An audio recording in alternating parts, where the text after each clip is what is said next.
there set and ready for this next drive, the Washington offense. And now they find themselves trailing following the field goal. Still a good amount of time in this fourth quarter, but this drive very well could determine the outcome of this ball game.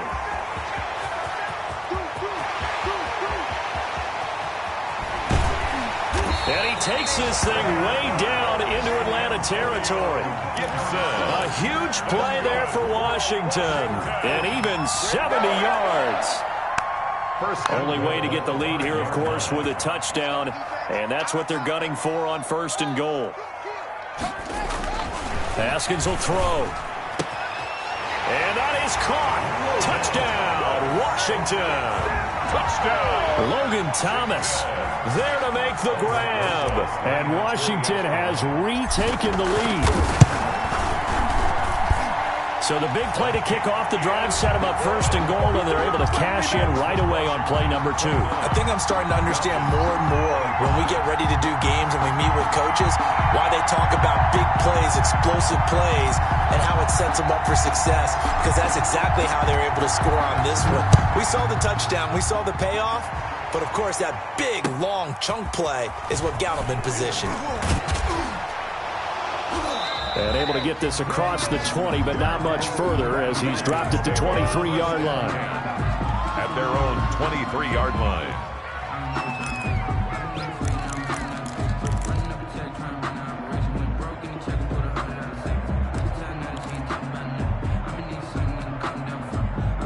About set to begin their next drive, the Falcons offense at the line. And the points, they have come fast and furious in this quarter. You really don't want to be on the defensive side of the ball right now, do you? Because you're either thinking my replacement may get an opportunity.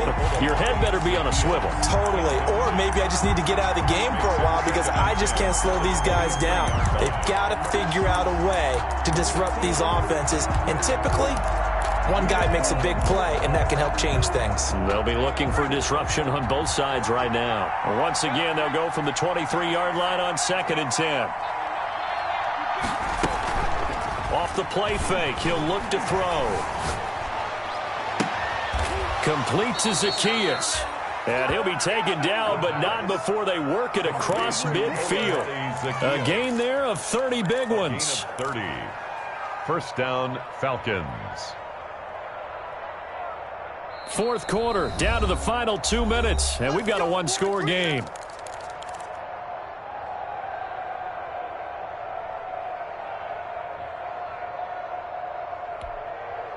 So it's Falcon football as we welcome you back. And let's see what they've come up with offensively after having time to talk it over. They'll look to throw here on 1st down. And, a crusher there as it's intercepted. Picked off by Ronald Darby. And that one? It's going to hurt big time. You're in the 2-minute drill trying to get your guys down the field, and it's looking like they're going to go up just short, as this is definitely not his best throw. And it'll wind up being intercepted. 43-yard line. On 1st down, it's Gibson. It's a 7-yard carry to set them up with a 2nd and 3. Now the Falcons going to use one of their timeouts as they'll talk things over prior to this upcoming 2nd down play. So they come up on 2nd down. If they can get another run like we just saw, would likely put an end to this thing. Watch a slip, watch a slip. Check three. They'll keep it on the ground. Gibson. Give him a yard on the run there, and that's going to set up a 3rd down and 2. The Falcons going to use the 2nd of their timeouts as they'll talk it over here before what will be an important 3rd down.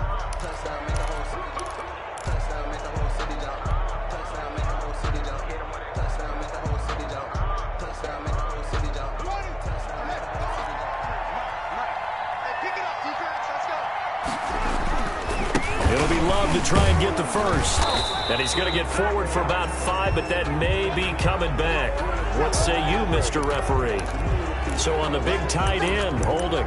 Each and every year, we talk about very few tight ends coming into the league that are polished blockers or asked to do it a lot in college. So it's a constant struggle and a constant fight to learn how to do it without holding. The line to gain is the 33 on 3rd down. Right there. 54. Right there. Right there. 54 mark. Coming.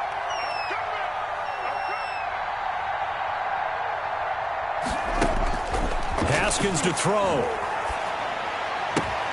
Got an open man, finds Gibson. And he's got this down almost to the 20 before he's dropped. That good for 19 yards as they pick up the conversion on third. Not totally home free yet, but it's looking good as they come up 1st and 10.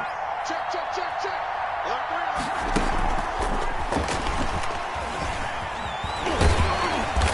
And a nice job to break free of one tackle, but it slowed his momentum somewhat, and he's taken down right after. 5 yards is the tally on 1st down. That brings up 2nd and 5.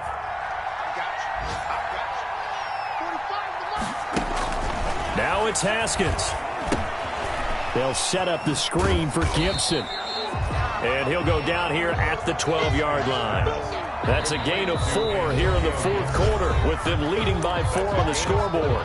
Falcons going to use their 3rd and final timeout, as it'll come with 36 seconds to go in half number 2. They had the catch on 2nd down, but it didn't help at all, and now they're looking at 3rd down here.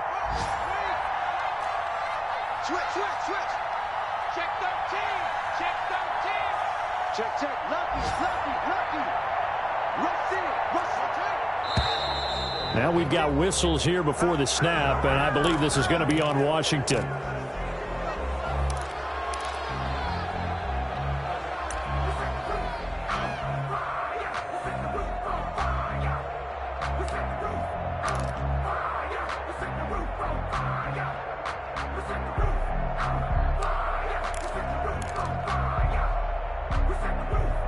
Well, that's a tough, costly penalty, because now it makes it 3rd and 6 after the false start. Throwing now is Haskins. Oh, incomplete. Nearly the pick they needed. They would have loved one there, but at least it does get them to 4th down. So decision time now, because a field goal keeps it a one-score game. What are you thinking? Well, I'm looking at the down and distance, and that's where the issue comes in. It's not short enough that it's a no-brainer and you go for it. You have to analyze this one. To me, you take the field goal, take the points. I don't think you want to risk coming away with nothing. So the drive stalls out inside the 15-yard line, but they do get 3. And I've talked with enough players nowadays that when they have these types of kicks, that no one says to their guy, hey, that's just like making an extra point, piece of cake. Because the extra point is not a piece of cake anymore. But kicking a field goal from that distance, just give him confidence and let him knock it through. About set to begin their next drive, the Falcons offense at the line. One possession game. Time very much a factor. How does the offense handle this situation? Well, in a lot of cases, they should be somewhat relaxed. And I know that's counterintuitive because this is a pressure situation. But this is Friday practice every week of the season. You go over this situation, having to go downfield, limited timeouts, got to get out of bounds and keep the drive going and set yourself up. Defensively, you can't just lay back and let them do whatever they want. So it is a cat and mouse deal here. How much pressure will the defense bring, and how much pressure can the offense handle? We're going to find out. And he gets this one to Ridley complete. And he'll be out of bounds, but able to get it up past the 45. A gain there of 21 yards. 1st down, Atlanta.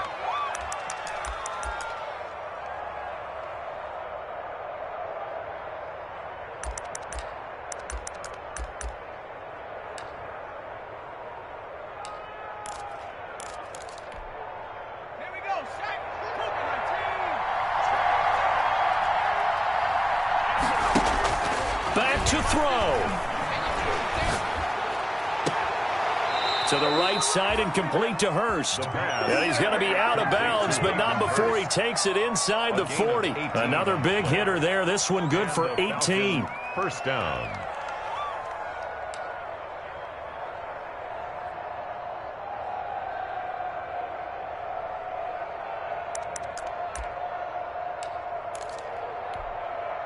The drive continues as they search for a tying touchdown. Here's 1st and 10.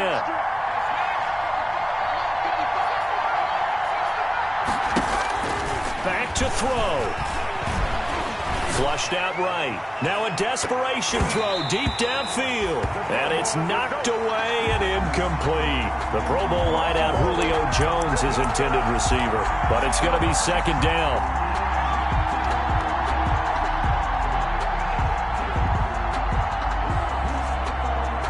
They'll try again from the 36 on 2nd and 10.